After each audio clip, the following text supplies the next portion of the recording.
No matter where life takes me, find me with a smile. Be soon to be happy, don't be laughing like a child. I never thought life would be this sweet. It got me cheesing from cheek to cheek, and I ain't gonna wait for nothing, cause that just ain't my style. Life couldn't get better, this gon' be the best day ever. Hi, Welcome back to All About Genealogy. I'm Leslie, And I'm Marie. and today we'll be talking about two big problems and two reasonable solutions to those problems. Part 1. Part one, there's two parts to it, so this will be the first video. So this was part of a blog post that I had written a while back. I was writing for a magazine, and we also did online blog posts. But I wanted to bring it here because I think it bears repeating. Like we said, we're going to do it in two different parts, so don't let the title fool you. It's going to be part 1 and part 2. So the first video will be about obtaining access to family treasures that you've tried in the past to see. Which can present some really big problems. Yes. Sometimes they might be locked tightly in another person's grip. So we all have them. None of us want them. It's those relatives that we call in genealogy circles, they're known as relatives we'd like to divorce. Yeah, and fortunately, I don't have too many of those. Really? Yeah, I have a couple. we get along pretty well. I have a couple. Do you want them? No, thank you. We don't need to upset anything in our family, right? Right. That's true. They either have a family artifact that they won't let anybody see. Like the family Bible that great-grandma had, or a treasured piece of jewelry, or just about anything that's there. Yeah. Or they talk you out of one of your prized artifacts and then refuse to return it. Well, you see, they wouldn't talk me out of it because I don't let anything go. I'm kind of a pushover when it comes to that. Well, just call me and I'll help you. Okay. But they do that, and then they claim that they should have been the rightful owner. Yeah, and we're going to solve both those problems without causing World War III. And you really can do this. And here's how you do it. There's no profile for the person who has your stuff. They could be anyone, male or female, young or old. There's one thing, however, that we'd probably all agree on. We can't believe that anyone could be this selfish or possessive or downright annoying. It's all about control. Yes, it is. There are some people that just want to have control. And so if you show a lot of interest in one thing, they'll say, oh, she really is interested in that. I'm going to hold on to it. Yeah, it must be worth a lot of money. But we're weird. We like information. Yeah. So it could be that they use this artifact as a way to get attention, and are misguided in the assumption that showing it to people will somehow damage it. That's another thing. Or get phone calls on a regular basis because they don't talk to people on a regular basis. Right. So if you're always calling, I get to talk to you. Yeah. So I can't help you with the attention getter. That's out of my realm. Other than to say that maybe a bit of flattery might go a long way with that person. Or even a dinner. Offer to take them out to dinner or bring dinner over, and you put them in a really good mood. And a lot of times I think that will definitely help because they relate to you on a different level. And sometimes just showing up one-on-one with some plain talking can unlock the door. But for now, let's concentrate on the damage control people. Okay. Sometimes there are people who are afraid of damage, and they have some well-founded fears. It's, not all weird. So enter Archival Studies 101. Your first lesson is respect. I know we talk about respect in other videos too, but your first lesson is respect. Respect the person that you're dealing with. Respect the artifact, Right. or what the information, Right. whatever you're trying to gain from Right. them. You must respect, because they may have an emotional attachment to Oh, it. yeah. And you know what? They're the gatekeeper. You don't respect them or their emotions or what they're trying to say, and it's over with. So demanding, yelling, or threats in any way will not only ban you for life, but other family members probably true. from ever seeing that artifact. It's just not a good idea. So respect the artifact you're trying to catalog. Remember that you've never seen it, so you don't know. You have no way of knowing what shape it's in or what condition it's in. Or you may have seen it. I'm thinking of in a family Bible or a family heirloom, and you've looked at it, but you can't get your hands on it to take it away and really. Yeah. But you have no way of knowing what shape it's in, and they could have That's some true. their fears could be real because, so therefore they may have a good reason to be cautious about people handling it or seeing it or bringing it out of its wrapper if it's wrapped up. And then your second lesson is knowledge and proper handling. So show that you mean business and that you're competent. You know what you're doing. Come prepared with, I brought my props with today. Come prepared with several pairs of white archival gloves. You can get this in any archival supply catalog. You can get these. They're So you can get them on YouTube also. Oh, Because sure. I looked yesterday for some items. And they're just simply white cotton, and I've used them for other things. They're great for dusting, other than to handle artifacts. So you come prepared with these, with some gloves for them, or for you to wear, and a pair for them too. You want to have a pair for them too. Because what you want to do is also educate them. Well, yeah, you want to draw them in. Well, that and right. this is how you properly treat. Right. And then they'll see that you respect whatever you're trying to get. And maybe that might kind of flip the switch a little bit for you. Yeah. And so I also brought some protective sleeves with me too. These are just acid-free sleeves. You can get them at any office supply store. They just open at the top. It's kind of works on static cling. It fits a normal 8.5 by 11. Right, by 11 sheet of paper. But then they also have these really cool ones that have a little flip top at the top. So if you're afraid something might fall out, if it's a metal or some kind of heavier certificate or whatever, you can get these too. These come 25 to a box. These come 50 or 100 to a box. But you want to make sure they're acid-free Yes. and that they're archival safe. Because, you can get them, you can find them at the dollar store all the time. No, you but don't want you to do need that. to make sure, especially if it's an heirloom, like an Right. old, pension file, birth certificate, Right. marriage certificate. Yeah. Because over time, the paper degrades. Right. And at some point, it'll just degrade to the point where you cannot hold on to it. Right. As the presentation I went to yesterday of listening to Tony Burrows, he talked extensively about this. And so you want to make sure that you're careful with these artifacts. Right, because if you're not, they'll never let you touch it again.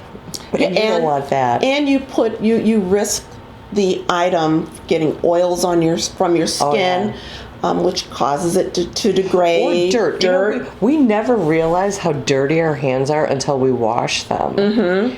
Our hands are filthy. We are constantly touching things, and our hands are filthy. So, and I'm sorry to interrupt, but when you think about the fact that you're looking at an artifact that's probably in a box. Yeah. So now you're picking up that box top or whatever, you have dust on your hands. Oh, yeah. And now, so that's why it's so important to make sure you have your gloves. Yeah, it is.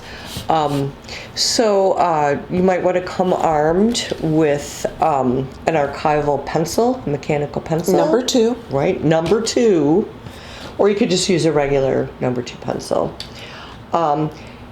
Here's another tip. Never ever write on anything, but please never photographs with ballpoint pens. No writing on the back of the photographs, yes. You either want to use a pencil or you want to use an archival safe pen, or a gel pen is even acceptable. Don't ever use ballpoint ink. And the reason behind that is because over time, and I've had this happen, over time, the ink will bleed through the photograph to the other side and obscure the picture. We learned that too yesterday. Oh, horrible. I've had it happen to me. I've picked up ancestral photos thinking, oh, I got this cache, this whole box of photos, and I'm going through them, and there's always 1, 2, 3 in the box where somebody wrote with ballpoint pen, and you can't see the people's faces because they've got like writing through the face, because a lot of times there's multiple people. Yes. And then they want to make sure that whoever picks it up in the future knows who's who. Right. So But they've corresponded the name on the back of the image, and it's just a whole thing. Yeah. So so you bring your, you educate them. Bring your pens, your pencils, your gloves, your page protectors, and offer them as gifts. Don't leave with them. Offer them as gifts. And explain to them that you wore the gloves to handle the artifact or the document, why it's important, oil and dirt transference. And if you don't have, or if they don't have the acid-free sheets for documents that they want to show you, offer yours up, bring a few of them, and offer those up as gifts. And you can also get page protectors made out of Mylar too. Yes. I would assume they're more expensive than... I don't know if I like that idea. I think just the acid-free ones that have the little static in it. I think because they're archival safe too if you get the right ones. Yeah, but I think it would be cost prohibitive. Yes, they're expensive, and that's what I said. Right. I mean, these are economy weight. They don't cost a lot of money. But they're think about economy it. weight, but they are archival safe. But, you also have to consider how valuable something is, and you may want to put it in something extra special. Yeah. So, it's an alternative. I've never seen one. Do they make a nicer presentation, do you think? That I don't know. I have never seen them in person. Okay. I use the regular ones. Okay. Yeah, there you go. So offer up, the things that you bring with you as a gift. Yeah, just put it in a folder, tuck everything in, and walk in with a gift. Yes, absolutely. And so there's no conclusive evidence also too that a camera flash, because you might want to take pictures of artifacts, that a camera flash or a scan can harm a document.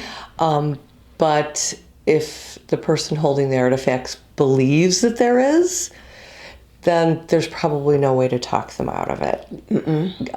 You may have great success if you choose a well-lit location and just not else your camera flash. Not in direct sunlight, because again, that could be one of their objections.